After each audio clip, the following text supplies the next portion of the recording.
네, 정치권의 명운을 가를 22대 총선 100일도 채 남지 않았는데요. 여야는 이 총선 승리를 다짐하면서 새해를 시작을 했습니다. 네, 총선을 앞두고 여론의 흐름이 어떻게 흘러가고 있는지 두 분과 함께 자세히 짚어보도록 하겠습니다. 노동의 파이낸셜 뉴스 주필 김상일 전 민주당 부대변인 함께합니다. 안녕하세요. 안녕하세요. 반갑습니다. 여러분 모여 가십시오. 자, 먼저 TV조선과 조선일보가 조사한 신년 여론조사 결과부터 좀 살펴보도록 하겠습니다. 우선 내일 총선이면 어느 당을 선택하겠냐 이런 질문에 여야 똑같이 33% 나왔습니다.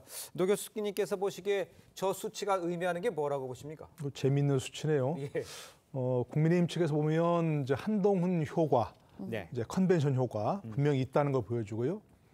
민주당 측에서 보면 이재명 리스크가 여전하다, 있다 이걸 얘기하는 거라고 보거든요. 예. 한동훈 장관이 이제 비대위원장 되기 전까지는 국민의힘과 민주당의 격차가 굉장히 컸지 않습니까? 예, 그렇죠. 수치를 얘기할 필요는 없겠지만 그거 누구나 알고 있는 일이고 그런데 한동훈 효과가 아니면 지금 이와 같이 동률이 나올 가능성이 별로 없는 거거든요. 다른 변수가 없었던 상황이니까요. 예. 그러니까 양당의 과제도 명확합니다. 그러니까 국민의힘으로서는 이런 한동훈 효과를 어느 정도 지속시킬 것인가. 지금 100일이면 많이 남았거든요. 그러니까 이런 식의 컨벤션 효과가 오래 갈 것이다. 총선까지 갈 것이다. 그렇게 생각은 할 수 없는 거고요. 지속시키거나 아니면 뭐 좀 뭔가 다른 이벤트를 계속 해가지고 어떤 새로운 정책을 계속 내놓는 거다. 예. 이렇게 해가지고서 이걸 좀 더 상승시키면 더 좋겠지만 아니면 효과를 지속시킬 것인가 하는 그런 것. 정말 이런 반짝이는 컨벤션 효과 이후에 어떻게 할 것인가가 중요한 과제고요. 민주당으로서는 이재명 대표의 리스크가 여전한 상황에서 이재명 대표를 끝까지 가면서 총선을 치를 것인가 아니면 뭔가 대안을 모색할 것인가 이것에 대해서 조금 이제 모색을 해야 할 단계라고 생각합니다. 그런데 지금 현재로 봐서는 이게 쉽지 않은 상황이니까 민주당으로서는 어려운 과제죠. 네. 정리를 해보면 여야 어느 한쪽도 확실한 주도권을 잡지 못하고 있는 모습을 보여주고 있는 거거든요. 앞으로 이제 여론의 흐름을 좌우할 변수 뭐가 있다고 보시나요? 결국은 지금 한동훈 비대위원장에 대한 컨벤션 효과라는 건 뭐냐면 변화에 대한 기대거든요. 그러니까 이게 결국 총선에서 윤석열 정권의 중간 심판이 될 것이냐 아니면 한동훈이라는 새로운 인물이 나타나서 그거에 대한 그 변화에 대한 기대가 커질 것이냐 이 두 가지인데요. 예. 그 윤석열 정권 심판을 가릴 정도의 기대를 국민이 하게끔 만들려면 결국은 어느 정도는 대통령과의 차별화하는 모습을 보여주는 게 굉장히 중요하다. 예. 지금 굉장히 이렇게 기대감이 커졌는데 네. 그 나물의 그 밥이네 라고 느껴지는 순간 저 기대는 꺼지지 않을까 이런 생각이 좀 들어서요. 네. 제가 볼 때는 결국 국민의 민심, 그다음에 중도 민심을 좀 잡는 것이 네. 여전히 가장 중요한 숙제다 이런 생각이 듭니다. 알겠습니다. 컨벤션 효과의 결과하고 윤석열 대통령과의 그 관계 설정을 어떻게 하는 것이냐 이게 중요하다 이렇게 좀 지적을 해주신 것 같습니다. 다음 여론조사도 한번 보죠. 여야 네. 총선을 지휘할 한동훈 위원장과 이재명 대표 모두 유력한 차기 대선 주자로 꼽히고 있죠. 양자 대결에서 두 사람이 똑같이 38% 나오면서 팽팽하게 맞섰습니다. 이 결과는 어떻습니까? 차기 지도자로서의 봤을 때. 이것도 재밌네요. 아까는 33 대 33으로 예. 정당 지지율이 똑같더니 이거 이렇게 나올 수가 있는지 잘 모르겠네요. 근데 어쨌든 이재명 대표를 먼저 보면 38%라는 건 어쨌든 여야 모두 통틀어 독보적인 존재 아닙니까? 그렇죠? 예. 근데 그걸 보는 수치는 조금 사람들에 대해서 갈릴 것 같아요. 아니 저렇게 사법 리스크가 많고 앞으로 정말 어떻게 될지 모르는 예.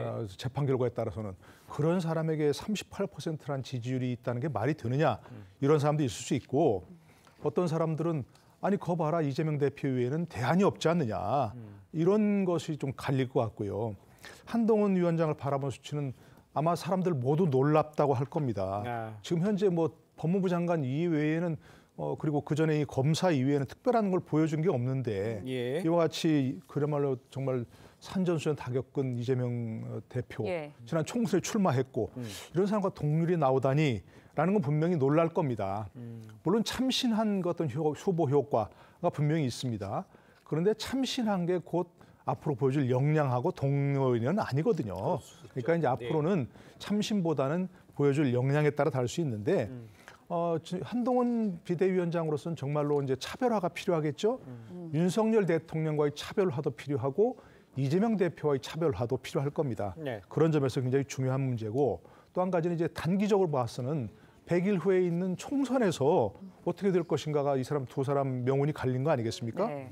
이재명 대표로서는 지금 누구나 사람들 생각하기에는 민주당이 총선에서 이긴다 생각하고 있을 겁니다. 네. 그런데 만약 총선에서 지거나 뭐 그럴 리는 좀 없다고 생각을 하지만 지거나 혹시 팽팽한 결과가 나오면 이재명 대표로 안 되는 거 아니냐 이런 생각 나올 수밖에 없는 것이고 한동훈 비대위원장으로서는 지금 누구나 국민의힘이 질 것이다 생각을 하고 있는데 이기거나 아니면 팽팽한 결과만 가져오면 이 한동훈 비대위원장의 미래는 밝거든요. 그러니까 단기적으로는 총선에 두 사람의 명운이 달려 있다 생각합니다. 알겠습니다. 네, 말씀해 주셨지만 두 사람 모두 이번 총선 결과에 정치적 미래가 달려 있다 해도 과언이 아닐 것 그렇습니다. 같습니다. 예. 어느 정도 성적을 보여줘야 이제 향후 대권 구도에도 좀 영향을 줄 수 있을까요? 일단 뭐 이렇게 그 숫자를 꼭 집어서 얘기를 하라고 하면 제가 볼 때는 이재명 대표 같은 경우는 지금 170석 정도를 가지고 있는 정당 아닙니까? 네.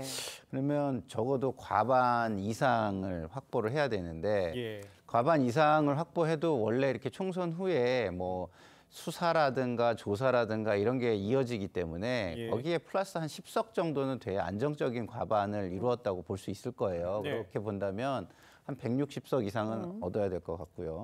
한동훈 장관 같은 경우는 저 과반을 저지할 수 있는 정도의 의석이 필요할 것 같은데 네. 그 정도가 되려면 뭐 중간지대와 연대를 해서 저걸 저지한다 그래도 한 140석 이상은 받아야 그래도 성공적인 대비다 이렇게 볼 수 있지 않을까 이런 생각이 듭니다. 예. 근데 지금 보면은요, 그 정당 지지도 그리고 그 차기 주자 지지도가 다 38% 뭐 이런 식으로 이제 같게 나왔잖아요. 이건 저분들의 지지도라고 저는 보는 게 전 안 맞다고 봐요. 오히려 예. 비호감이 집결한 거다. 예? 그러니까 지금 현 정권에 대한 비호감이 한동훈으로 이재명으로 네. 집결했고 이재명에 대한 비호감이 한동훈으로 집결한 거다. 오히려 이렇게 보는 게 더 맞는 수치 아닌가 이런 예. 생각이 듭니다. 왜냐하면 지금 중도는요. 제가 볼 때는 어느 한쪽도 그렇게 뭐 이렇게 확실한 우위를 점하고 있지 못한다 이런 생각이 좀 들고 예.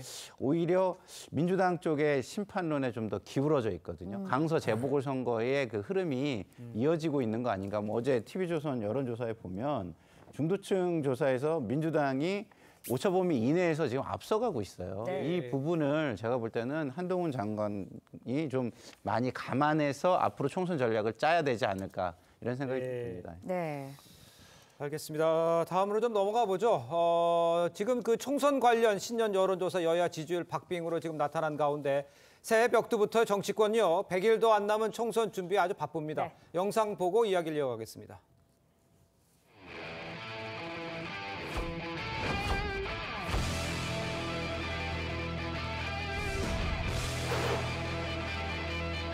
백일 남은 국민의 선택을 앞두고 동료 시민에 대한 그런 계산 없는 선의를 정교한 정책으로 준비해서 실천할 겁니다. 어려운 이 상황 우리 반드시 깨고 또 나은 길, 새로운 길을 찾아가야 합니다.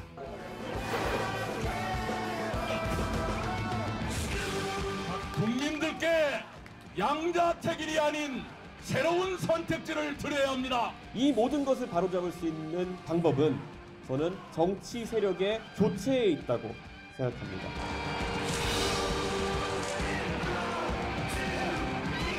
안녕하세요.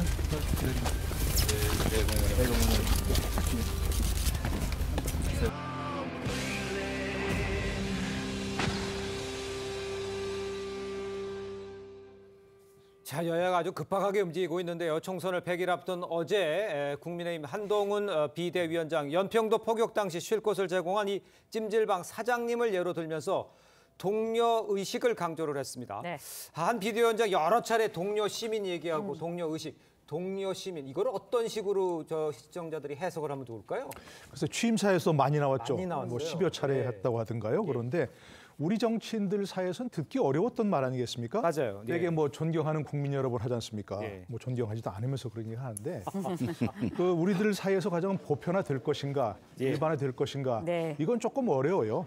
그러나 서구에서는 일반적으로 많이 쓰이는 용어거든요. 네. 그야말로 뭐 마이 펠로 시티즌스라고 네. 할 때 우리 번역을 또 국민 여러분 그렇게 한단 말입니다. 그러니까 그거는 우리와 서구의 인식 차이라고 볼 수도 있는데 역사적으로 봤을 때는 이제 서구에서는 시민 사회가 먼저 성숙하고 그다음에 국가, 국민 국가 이루어졌는데 우리는 그 반대죠. 국민 국가가 먼저 있었고 중앙 집권적인 정부가 있었고 아직은 시민 사회 역량이 이렇게 성숙하지 않은 그런 단계거든요. 네. 그래서 자꾸 저런 말을 쓰는 건 저는 효과가 있다고 생각하고요. 앞으로 그렇죠. 예.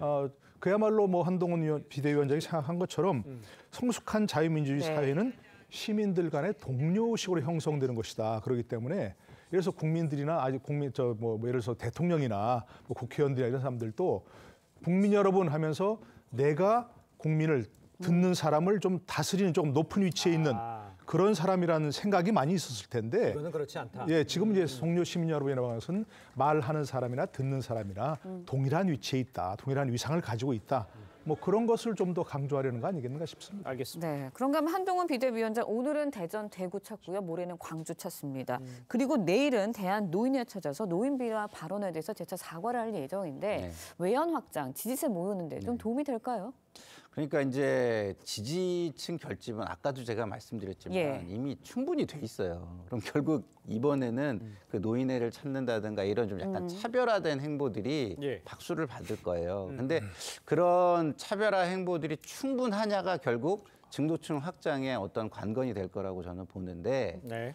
아까도 말씀드리지만 이번 선거의 총선 구도에 가장 중요한 거는 뭐냐면 네. 이번에 대한 정권에 대한 중간 심판이냐 아니냐 이것이 굉장히 중요한 건데 그것을 넘어설 수 있는 무언가를 하려면 결국은 이 윤석열 정권을 바른 길로 이끌 수 있는 정도의 영향력이 있는 차세대 주자다라는 거를 보여주는 겁니다. 예. 결국은. 그래서 결국에는 한동훈 장관이 저렇게 5.18 참배도 지금 예정되어 있지 않습니까?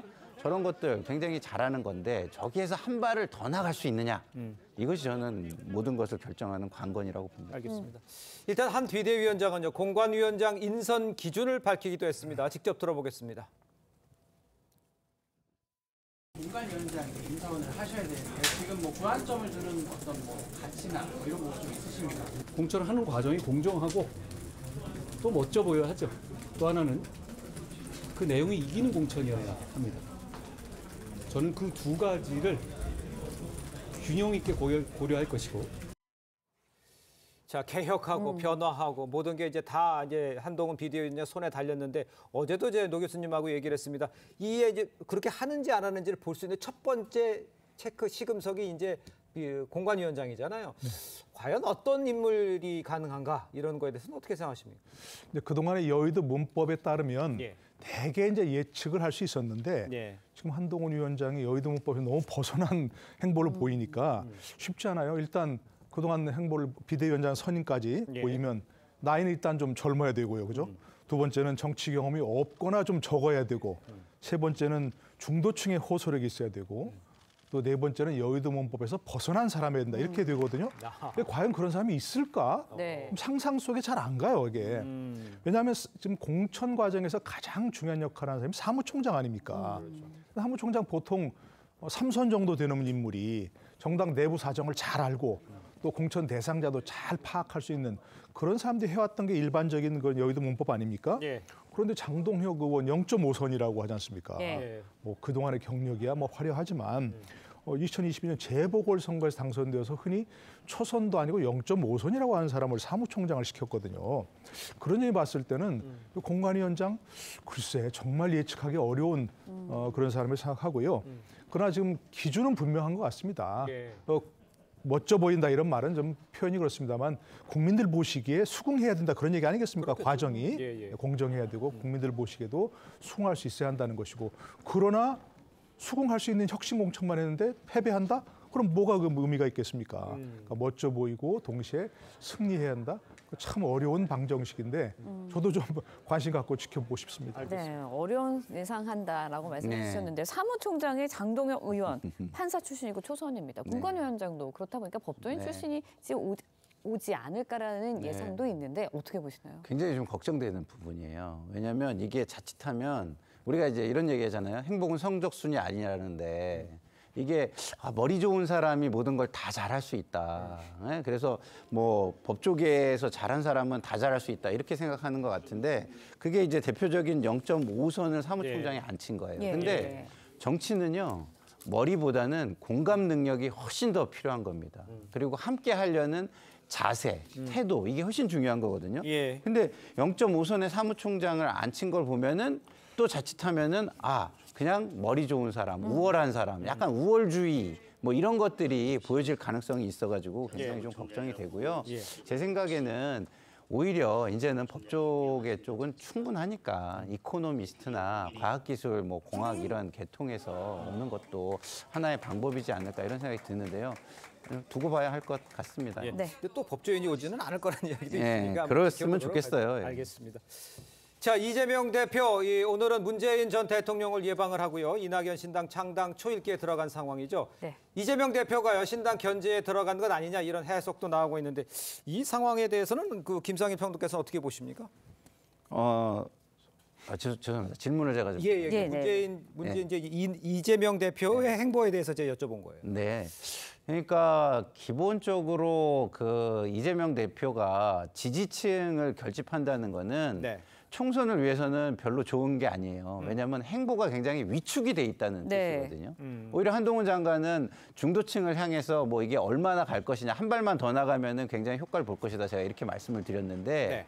이재명 대표의 행보는 지금 오히려 정통성을 재확인하고 지지층이 무너지는 거를 막기 위해서 좀 약간 그 마음이 급한 그런 모습을 보이잖아요. 네. 그래서 저는 그런 것들은 총선을 위해서 그렇게 좋아 보이지 않는다. 오히려 국민들은 저게 여유로워 보이거나 굉장히 자신 있어 보이거나 이런 것보다는 약간은 불안해 보이고 두려워 보이고 이렇게 볼 수 있지 않을까 이런 생각이 들어서 저는 저런 거보다는 오히려 중도층을 향해서 자기 희생을 할 수 있다는 어떤 기대감을 심어주고 그들이 함께 할 수 있는 그야말로 아까 이제 함께라는 예. 표현을 썼는데 함께라는 표현이 뭡니까? 내가 시키는 대로 하는 함께가 아니라 네. 정말 당신들의 뜻을 내가 존중해서 함께 갈 수 있게 만들어 드리겠습니다라는 어떤 고객 중심의 함께여야 하는데 네네. 지금의 어떤 행보는 그런 데까지 마음의 여유를 가지고 생각하지 못하는 행보로 좀 보여서 안타까운 부분이 좀 있습니다. 네, 그런가 하면 이재명 대표 내일은 윤 대통령 주재 신년회에 참석하기로 했었습니다. 그런데 대통령실이 이제 김건희 특검법 거부권을 예고하는 것에 대한 항의 차원에서 불참할 수도 있다라는 이야기도 나오거든요. 어떤 행보를 보일 거다라고 예상하시나요? 보일 건 잘 모르겠습니다만 보여야 한다고 하는 걸 생각하면 네. 어떤 행보를 보여야 하느냐 한다면 저는 참석하셔야죠 당연히 그거는 지금 모든 전국 현안이 뭐 김건희 특검과 뭐 거부권밖에 없습니까? 네. 얼마나 많지 않습니까? 그리고 할 말도 많고 물론 신년 인사에서 뭐 그런 얘기 하겠습니까만은 그러나 신년 인사에 참여하지 않고 나는 그 무슨 항의 차원에서 이렇게 한다면 윤 전 대통령이 이재명 대표가 뭐 범죄 혐의로서 피고인 재판받고 있으니까 수사받고 있으니까 나 안 만나겠다. 그러니까 뭐가 다르겠습니까? 그러니까 당연히 참석해서 혹시라도 기회가 되면 뭐 이런저런 얘기도 하실 수 있고 예. 뭐 얼마든 다른 사람들과도 교류해야 되는 그런 상황인데 전 참석할 거로 생각합니다. 예, 알겠습니다. 자, 이런 가운데 이낙연 전 대표가 신년 인사회에서 이재명 대표를 겨냥한 듯한 이 발언을 내놨습니다. 어떤 이야기를 했는지 한번 직접 들어보겠습니다.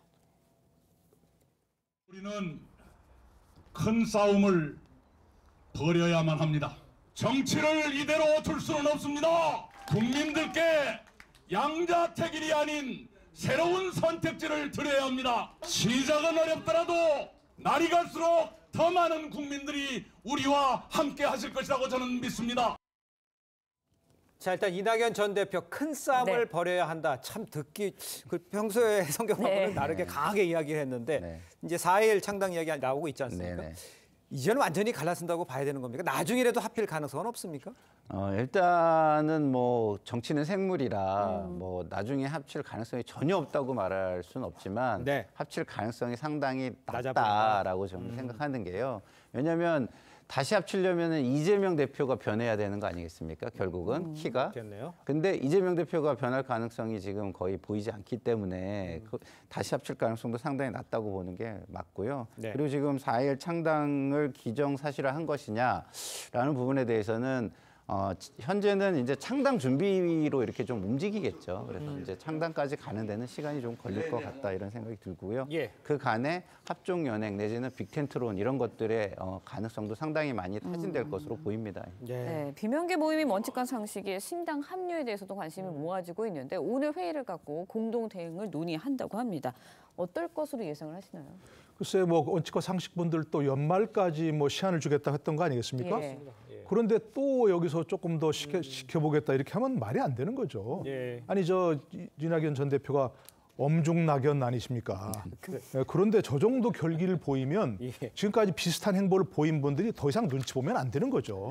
왜냐하면 뭐 이낙연 전 대표가 큰 싸움을 해야 한다고 하는데 저는 큰 명분을 가지고 있어 이렇게 얘기해야 된다고 생각합니다. 앞으로는 그야말로 김대중 정신, 노무현 정신을 기반으로 한 민주당이 얼마나 존중받고 존경받는 정당이었습니까? 네. 그런데 지금은 그런 정신은 너무 멀어져 있다라는 쪽으로 명분을 쥐고 나가야 되고 예. 그렇다면 이 원칙과 상식분들도 더 이상 어느 것이 본인들에게 유리한 것이냐 네. 이런 선택보다는 명분을 쥐고 가겠다.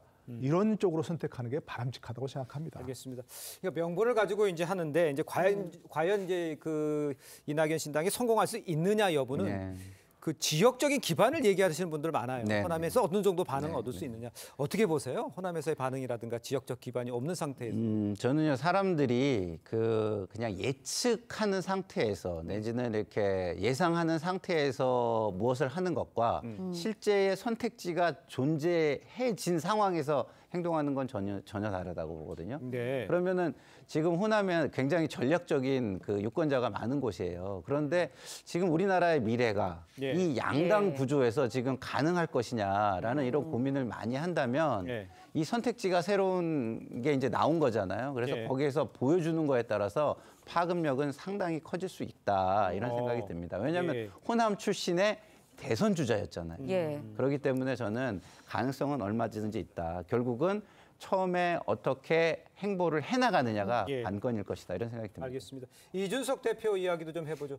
윤석열 정부에 대해서 굉장히 비판을 강하게 이제 새 벽두부터 시작을 했어요. 어떤 포지션을 할 수 있을까? 어떤 위치에 자리매김할 수 있을 거라고 볼 수 있을까요? 그래서 이준석 전 대표가 지금까지 보여줬던 행보가 뭡니까? 대개 윤석열 대통령 그리고 국민의힘을 조롱하고 비아냥하고 그런 거밖에 없지 않습니까? 예. 여전히 어제도 이렇게 똑같은 얘기를 했더라고요. 그래서 저는 이제 이준석 전 대표가 예. 탈당을 했으니까 신당을 만들겠다고 예. 개혁 신당을 만들겠다고 했으니까 이제는 그런 건 이제 그만하고 본인이 과연 국민들에게 어떤 비전을 보여줄 것인가. 그래서 우리가 제3세력으로서 정말 다른 선택지를 드리겠습니다. 네. 라는 그런 확실한 명분을 얘기해야지 네. 자꾸만 똑같이 과거 뭐 국민의힘 안에 있을 때는 모르겠습니다. 그러니까 여전히 뭐 국민의힘을 조롱하고 윤석열 대통령을 조롱하고 이런 것들은 이제 좀 식상하다. 좀 새로운 말을 듣고 싶다. 이런 생각을 합니다. 알겠습니다. 자, 두 분 말씀은 여기까지 듣겠습니다. 고맙습니다. 맞습니다. 감사합니다.